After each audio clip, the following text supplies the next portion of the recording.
Viral di media sosial, seseorang terkejut mengetahui donat yang dibeli terdapat benda cukup tajam di dalamnya.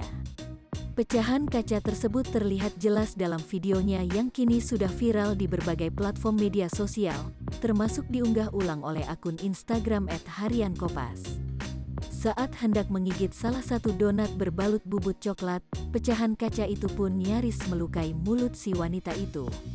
Tampak pecahan kaca itu terbalut bubuk coklat selayaknya donat yang diberi topping, terlihat menyatu dengan donat apabila konsumen tidak waspada memperhatikan. Alhasil wanita tersebut mengurungkan niatnya untuk menyantap cemilan manis tersebut.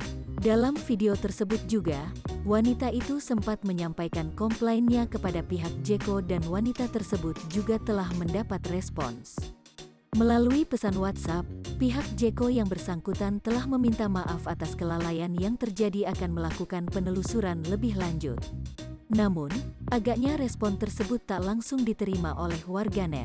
Pasalnya, mereka bukan menindaklanjuti kelalaiannya, melainkan balasan itu disorot karena siap memberikan ganti rugi berupa paket diskon untuk konsumennya yang menemukan pecahan kaca tersebut.